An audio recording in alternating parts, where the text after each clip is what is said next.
ख़वातीन हज़रात, अस्सलाम वालेकुम। मैं हूं मोहम्मद सिद्दीक़ राना। हाज़रीन, आज हम बात करेंगे सर्कल ऑफ लाइफ पे, ज़िंदगी के दायरे पर। हाज़रीन, आप में से हर कोई पूरी ज़िंदगी में 4 फेजेस में से गुजरता है, या शायद इससे कम फेजेस में से गुजरता है। लेकिन इस वक्त भी आप इन 4 फेजेस में से, जो ज़िंदगी के 4 फेजेस हैं, उन 4 फेजेस में से किसी एक फेज से गुजर रहे हैं। अब अपने आप से पूछिए कि क्या आप जिंदगी के इस फेज में हैं कि जिसको खुशहाली का दौर कहते हैं, प्रॉस्पेरिटी कहते हैं, या फिर आप खुशहाली से क्राइसिस की तरफ जा रहे हैं, यह भी एक फेज है, या फिर आप क्राइसिस में हैं, क्राइसिस के फेज में हैं, मुश्किलात के दौर में हैं, जहां पर आपको अपने मामलात को हैंडल और टैकल करना बहुत मुश्किल नज़र आता है और आप उसमें नाकाम हैं, या फिर आप क्राइसिस को ओवरकम करते हुए आगे की तरफ बढ़ रहे हैं और प्रॉस्पेरिटी की तरफ जा रहे हैं। आप में से हर कोई इन फेजेस में से किसी एक फेज में है, तो आप अपने आप से पूछ सकते हैं कि आप किस फेज में हैं। जब आप पूरी ईमानदारी से अपने आप से ये पूछ लेंगे कि आप किस फेज में से हैं, किस फेज में हैं, तो उसके बाद फिर आपको बात समझने में आसानी होगी। अगर आप प्रॉस्पेरिटी के फेज में हैं, खुशहाली के दौर में हैं, तो याद कीजिए कि अपनी गुज़िश्ता ज़िंदगी में आपने कुछ ना कुछ ऐसा किया है, कोई कंट्रीब्यूशन किया है, कोई हार्ड वर्किंग की है, कोई अच्छे फैसले किए हैं, कोई अच्छी प्लानिंग की है, कि जिसका ये रिजल्ट है, जिसका ये फ्रूट है कि आज आप खुशहाली के दौर में हैं। यानी वो सारी चीज़ें फैक्टर्स थी, वो सारी चीज़ें रीजंस थी, वो सारे काम वजूहात थी, फैक्टर्स थे वो, जिनकी वजह से आप प्रॉस्पेरिटी के दौर में हैं। हो सकता है कि आपने खुद से कोई इतना बड़ा कंट्रीब्यूशन नहीं किया, लेकिन आपको ये प्रॉस्पेरिटी का फेज या प्रॉस्पेरिटी विरासत में मिली। अगर विरासत में भी मिली है तो आपके आबाओ अजदाद ने कोई ना कोई कंट्रीब्यूशन ऐसा किया है, आपके आबाओ अजदाद ने अच्छे फैसले किए हैं, जिसकी वजह से आपको ये विरासत में प्रॉस्पेरिटी मिली है। मतलब ये कि फैक्टर एक लाजमी एलिमेंट है, फैक्टर जरूर है, रीजन जरूर है किसी भी फेज में जाने के लिए, क्योंकि अल्लाह की ये मर्जी नहीं कि आप क्राइसिस में रहें। जब आप और हम क्राइसिस में जाते हैं तो यकीनन उसके पीछे कोई ना कोई फैक्टर्स होते हैं, कोई हमारी गलतियां होती हैं, कोई हमारे गलत फैसले होते हैं, कोई हमारा इम्बैलेंस थिंकिंग होती है, नेगेटिव थिंकिंग होती है, लॉट ऑफ सच थिंग्स जो हमारे जिंदगी पर असरअंदाज होती है। और फिर वो फैसले हमारे वो जो फैक्टर्स हैं वो इस बात का तयन करते हैं कि हमने किस फेज में दाखिल होना है या होने वाले हैं। अगर आप प्रॉस्पेरिटी से क्राइसिस की तरफ जा रहे हैं तो फिर आप ज़रूर फैक्टर्स पे गौर करें कि वो कौन से फैक्टर्स हैं जिसकी वजह से आप खुशहाली के दौर से क्राइसिस की तरफ जा रहे हैं। तो यकीनन आपको अपनी गलतियां नजर आएंगी, और जब आप उन गलतियों को ख़त्म कर लेंगे, उन पे ओवरकम कर लेंगे, तो हो सकता है कि आपका ये जो सफ़र है ये रिवर्स होकर दोबारा प्रॉस्पेरिटी की तरफ चला जाएगा। लेकिन अगर आप अपनी गलतियों से सबक नहीं सीखेंगे और गलतियों पे गौर नहीं करेंगे, गलतियों को तस्लीम नहीं करेंगे, फैक्टर के एलिमेंट को नजरअंदाज करेंगे, तो फिर आप यहां से गुजरते हुए क्राइसिस में चले जाएंगे। और क्राइसिस इंतहाई खतरनाक सूरत हाल है।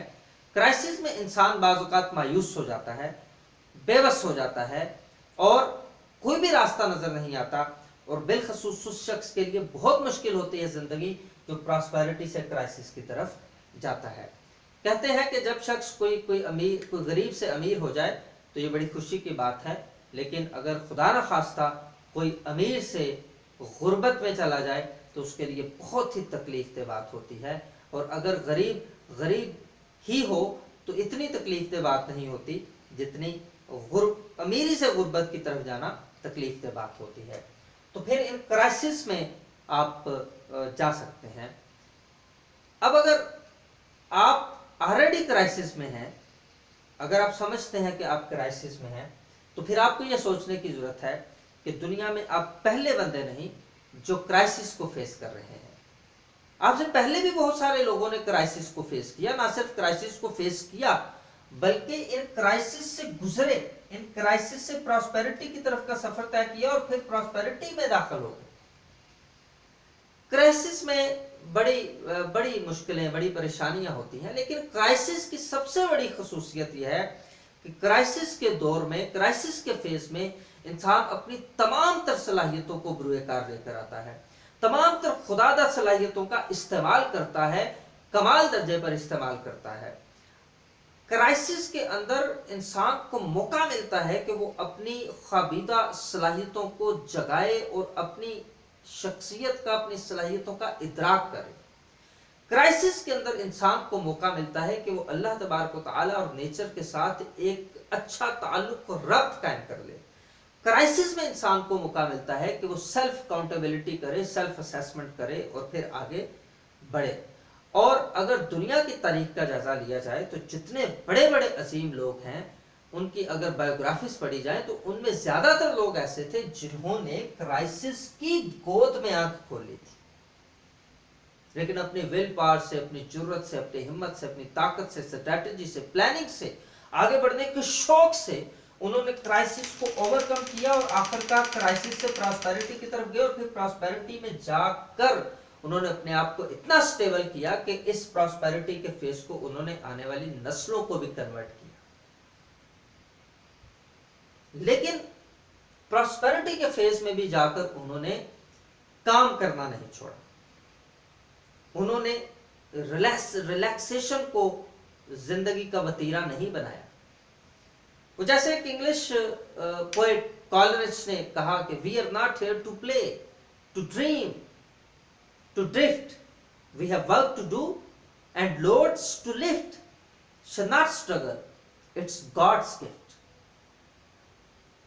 तो ऐसे लोग समझते हैं कि वो रिलैक्स होने के लिए नहीं आए बल्कि काम करने के लिए आए हैं। तो आप जिंदगी के किसी भी फेज में हैं, आप बजाय इसके कि आप रोना धोना को अपना शिआर बना लें, तो बस ये किस्मत में ऐसे था, मुकद्दर में ऐसे था, तो बस मुकद्दर एक ऐसी चीज है जो इंसान के इख्तियार में नहीं। इंसान के इख्तियार में जो है, इंसान को उस पर फोकस करना चाहिए। और इंसान के इख्तियार में बहुत सारी चीजें हैं जो अल्लाह ने दी हैं।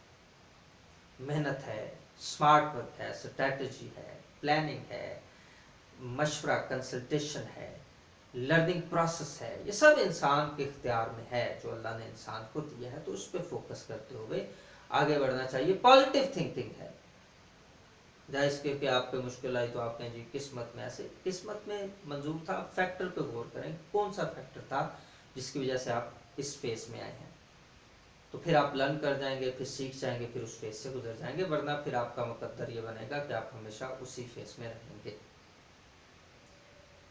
अल्लाह हम सबका हामी और नासर हो। मुझे उम्मीद है कि आपको ये वीडियो पसंद आई, आपने इससे बहुत कुछ लर्न किया, सीखा।